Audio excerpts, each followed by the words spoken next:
sahabat cerdas, anak pintar, generasi penerus bangsa. Apa kabar semuanya? Bismillahirrahmanirrahim. Assalamualaikum warahmatullahi wabarakatuh.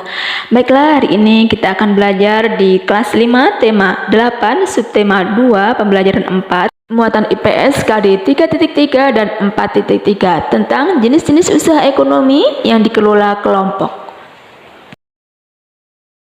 Sahabat cerdas, pada pembelajaran 3 kita sudah pernah belajar tentang kegiatan ekonomi yang dikelola perorangan.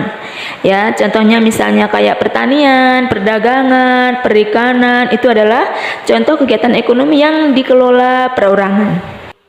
Nah, sekarang pada bab ini kita akan mempelajari tentang jenis-jenis kegiatan ekonomi yang dikelola kelompok.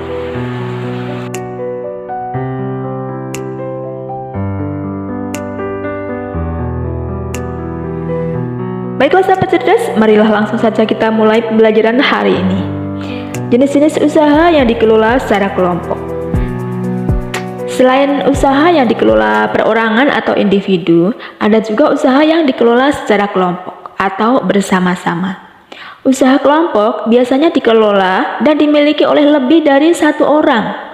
Usaha kelompok memiliki modal besar yang berasal dari beberapa pemilik sehingga mampu menghasilkan barang ataupun jasa yang beragam jenisnya.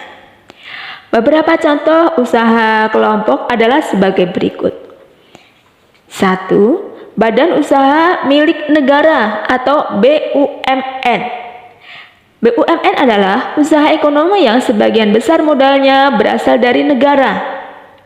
Nah, tujuan pendirian BUMN ini adalah untuk melindungi kepentingan rakyat, yaitu untuk pemenuhan kebutuhan dan meningkatkan kesejahteraan masyarakat.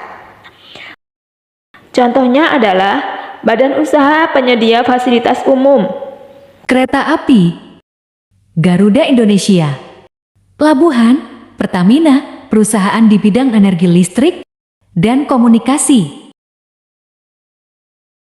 Di Indonesia juga terdapat Badan Usaha Milik Daerah atau BUMD atau perusahaan daerah. BUMD merupakan perusahaan yang seluruh atau sebagian besar modalnya dimiliki oleh pemerintah daerah. Nah, apa saja sih tujuannya untuk didirikan BUMD tersebut? Tujuan pendirian BUMD adalah 1. Ikut melaksanakan pembangunan ekonomi daerah dan pembangunan ekonomi nasional. Yang kedua adalah untuk memenuhi kebutuhan rakyat dan menyediakan lapangan kerja untuk mewujudkan masyarakat yang adil dan makmur. Kemudian yang kedua adalah BUMS, Badan Usaha Milik Swasta.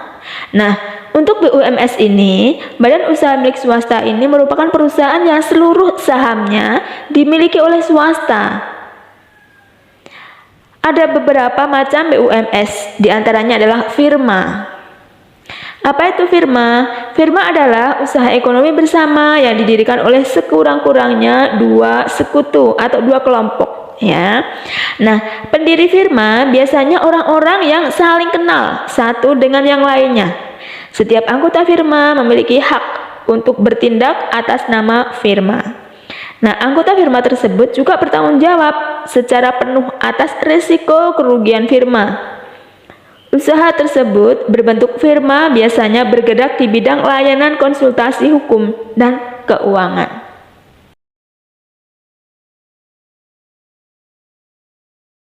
Selanjutnya adalah persekutuan komanditer. Apa itu persekutuan komanditer? Persekutuan komanditer adalah usaha ekonomi yang dikelola oleh beberapa orang yang terdiri dari anggota aktif dan anggota pasif. Anggota aktif merupakan pemilik modal ataupun investor dan sekaligus bertugas menjalankan usaha. Sedangkan anggota pasif adalah mereka yang hanya menanamkan modal saja, tetapi dia tidak aktif di dalam perusahaan tersebut.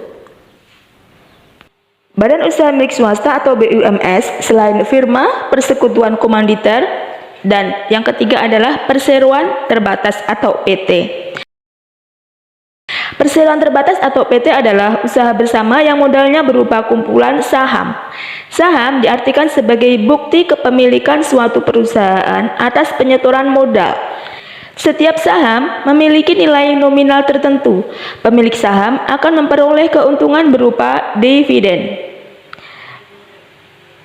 Bagi perseroan yang ingin mengembangkan dan memperluas usaha, maka sahamnya dapat diperdagangkan di pasar modal. Badan usaha ekonomi yang dikelola kelompok selain badan usaha milik negara, badan usaha milik swasta atau BUMS, ada juga koperasi. Di Indonesia, berkembang usaha bersama yang bertujuan untuk mensejahterakan anggotanya. Usaha yang dimaksud adalah koperasi. Berdasarkan Undang-Undang Nomor 25 Tahun 1992 tentang Perkoperasian, koperasi adalah badan usaha yang anggotanya orang-orang atau badan hukum koperasi dengan melandaskan kegiatannya berdasarkan prinsip koperasi sekaligus gerakan ekonomi rakyat yang berdasarkan asas kekeluargaan. Koperasi sesuai dengan Undang-Undang Dasar 1945 Pasal 33 Ayat 1, yaitu bentuk perekonomian disusun atas usaha bersama berdasarkan asas kekeluargaan. Koperasi pertama kali dikembangkan oleh Dr. Andes Muhammad Hatta.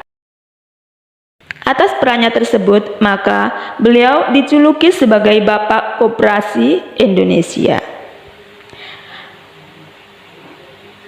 Ada beberapa bentuk koperasi yang berkembang di Indonesia.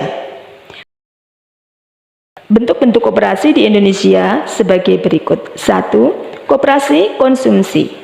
2. Koperasi simpan pinjam. 3. Koperasi produksi. 4. Koperasi jasa. Dan kelima adalah koperasi serba usaha. Baik sahabat cerdas, kita bahas satu persatu bentuk-bentuk koperasi di Indonesia. 1. Koperasi konsumsi. Koperasi konsumsi yaitu koperasi yang menyediakan berbagai barang konsumsi untuk memenuhi kebutuhan sehari-hari. Contohnya koperasi tersebut adalah menyediakan beras, gula, minyak, sabun, peralatan rumah tangga, barang elektronik, dan lain sebagainya. Tujuan koperasi ini adalah untuk memenuhi kebutuhan konsumsi sehari-hari bagi anggota dengan harga dan mutu yang sangat layak. Yang kedua adalah koperasi simpan pinjam. Koperasi simpan pinjam adalah koperasi yang menyediakan layanan simpan dan pinjam. Koperasi jenis ini menerima simpanan dari anggota. Selanjutnya, uang yang telah terkumpul dipinjamkan kembali kepada anggotanya. Yang C adalah koperasi produksi. Koperasi produksi yaitu koperasi yang menyediakan bahan baku produksi dan menyalurkan hasil produknya kepada anggota. Koperasi ini beranggotakan para produsen ataupun pengusaha, misalnya pengusaha batik, pengusaha tahu, tempe, dan sapi perah, ataupun yang lain sebagainya.